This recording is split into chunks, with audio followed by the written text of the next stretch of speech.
Breaking news పసిడి ప్రియులకు శుభవార్త. దేశంలో బంగారం ధరలు తగ్గాయి. శుక్రవారం 10 గ్రాముల బంగారం ధర 87,500 రూపాయలు ఉండగా ఇవాళ 400 రూపాయలు తగ్గింది. దీంతో 10 గ్రాముల బంగారం ధర 87,300కు చేరుకుంది. మరోవైపు వెండి ధర కూడా స్వల్పంగా తగ్గింది. శుక్రవారం కిలో వెండి ధర 96,300 ఉండగా ఇవాల్టికి 200 తగ్గి కిలో వెండి ధర 96,100 రూపాయలకు చేరుకుంది. బంగారం వెండి కొనుగోలు చేసేవారికి ఇది శుభతరుణమని గోల్డ్ మార్కెట్ నిపుణులు తెలుపుతున్నారు.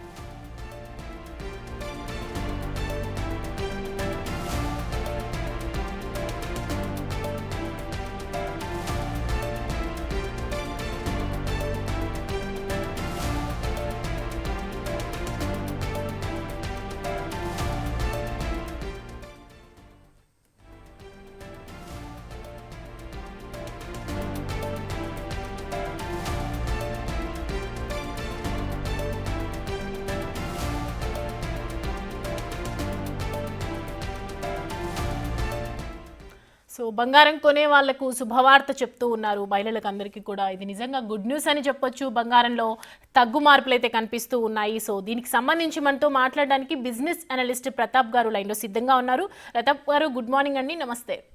నమస్తే అండి, వెరీ గుడ్ మార్నింగ్. చూస్తున్నాము ఎంతో మంది బంగారం కొనాలంటే భయపడిపోతున్నటువంటి రోజుల నుంచి ఇవాళ 2 నెలలుగా పెరుగుతూ ఉన్నాయి. ప్రజెంట్ ఇప్పుడైతే కొంచెం కొంచెం తగ్గుముఖం పడుతున్నాయి కదా, మరి బంగారం కొనుగోలు చేయాలనుకునే వారికి మీరు ఇచ్చే అడ్వైజ్ ఏంటి? అందరిలాగానే నేను చెప్తా అండి, తగ్గినప్పుడు కొనుక్కోవడం అంత కరెక్ట్ ఏదీ లేదు. సో ఇప్పుడు తగ్గింది కాబట్టి కొనుక్కోవడం తర్వాత ఉత్తమం. సార్, అంటే బంగారం ఊహించని విధంగా మనం ఈ స్థాయికి చేరుకోవడానికి అసలు మెయిన్ రీజన్స్ ఏంటి ప్రతాప్ గారు? బంగారం పెరగడానికి మెయిన్ గా డాలర్ ఒక ముఖ్య కారణం అండి. డాలర్ రేటు ట్రంప్ వచ్చిన తర్వాత విపరీతంగా పెరిగింది. ఇప్పుడు ఆల్మోస్ట్ 87 రూపీస్ 40 పైస్ దగ్గర ట్రేడ్ అవుతుంది డాలర్. సో డాలర్ అంతగా పెరగడంతో ఏంటంటే మీరు గోల్డ్ ఇంపోర్ట్ చేసుకోవాలి అంటే మీరు అంతకంతా ఖర్చు పెట్టి తెచ్చుకోవాల్సిన పరిస్థితి అవుతుంది. సో ఇది ఒక ముఖ్యమైన కారణం కింద మనం చెప్పుకోవచ్చు. రెండోది వచ్చేసి కొంచెం ప్రాఫిట్ బుకింగ్ కూడా బాగా చేస్తున్నారు. అందరూ కూడా స్పెక్యులేషన్ లో ఉన్నారు, ఇంకా పెరుగుతుంది అని. సో దాంతో ఏంటంటే అనుకోకుండా దానికి డిమాండ్ ఒకటి బాగా పెరిగింది. సో ఈ 2 ముఖ్యమైన కారణాల కింద మనం చెప్పుకోవచ్చు. అంటే బేసిక్గా మనము పెరగడం మాత్రమే ఎక్కువ మట్టుకు చూస్తూ ఉంటాం. బంగారం పెరుగుతుంది రోజు ఇంత 100 రూపాయలు పెరిగింది, 90 రూపాయలు పెరిగింది అని మాత్రమే వింటూ ఉంటాం కదా. అంటే సడన్గా ఇంత మొత్తం తగ్గిపోయేసరికి అందరూ నిజంగా ఊహించని షాక్లోనే ఉన్నారు. నిజంగా చెప్పాలంటే ఇప్పుడు ఇమీడియట్గా వెళ్ళి కొనడానికి మాత్రం అందరూ ఆసక్తి చూపిస్తారని చెప్పొచ్చు. సో దీనికి మెయిన్ రీజన్ ఏంటి, కారణాలు ఏమై ఉంటాయంటారు ఇలా హెచ్చు తగ్గులు ఉండడానికి? అంటే ఇది కొంతవరకు ఎక్స్పెక్ట్ చేసిందేనండి. ఎందుకంటే మీరు అన్నట్లుగా పెరగడం అనేది చాలా తొందరగా పెరిగిపోయింది. పెరగడం ఏదైనా కూడా నార్మల్ గా ఒక గ్రాడ్యువల్ గా పెరగడం అన్నది ఒకటైతే, గోల్డ్కి వచ్చేటప్పటికి గోల్డ్ అండ్ సిల్వర్ విపరీతంగా పెరిగిపోయినాయి. సో మేము లాస్ట్ వీక్ లో ఒక అనాలిసిస్ లో చెప్పింది ఏంటంటే కొంచెం కరెక్షన్ వస్తుంది దీనికి అని.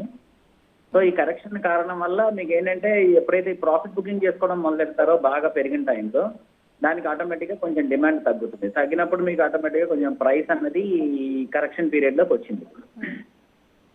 ప్రత్యేకించి ఇప్పుడు శుభకార్యాలు వస్తూ ఉన్నాయి కదా, పెళ్లిళ్ళు అని, గృహప్రవేశాలు అని చెప్పి బంగారం కొనాలనుకునే వాళ్ళు ఎక్కువగా ఇప్పుడు బంగారం కొనొచ్చు అంటారా, కొంచెం ఆగితే బెటర్ అంటారా? అంటే ఇంకా తగ్గే అవకాశాలు ఏమైనా ఉన్నాయా అని?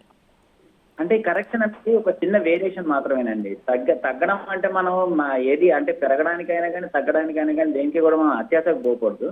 ప్రస్తుతానికి తగ్గిన టైంలో రాబోయే పండగల సీజన్, పెళ్లిళ్ళ సీజన్ ఉంది కాబట్టి కొనేసుకొని పెట్టుకోవడం మంచిది.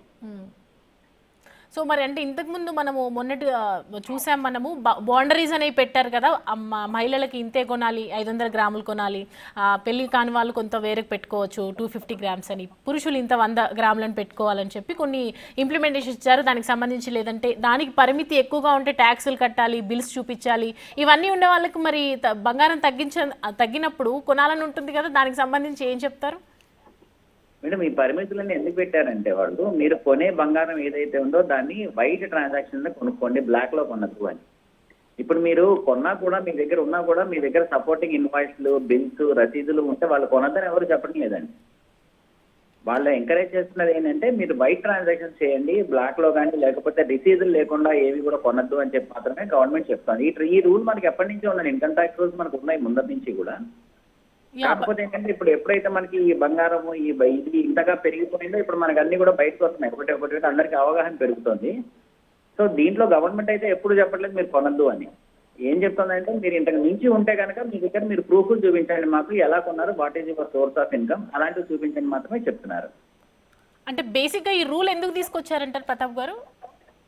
మీకు అంటే జనరల్ గా మీకు గోల్డ్ ట్రేడింగ్ పాత రోజుల్లో మనం చరిత్ర చూస్తే కనుక వైట్ గా కొనేది చాలా తక్కువ ఉంటుంది. అంటే బిల్లులు ఇవ్వడాలు అవి అంటే ఈ మధ్య కాలంలో మనకి పెరిగాయంటే పూర్వం రోజుల్లో ఇంత లేదు.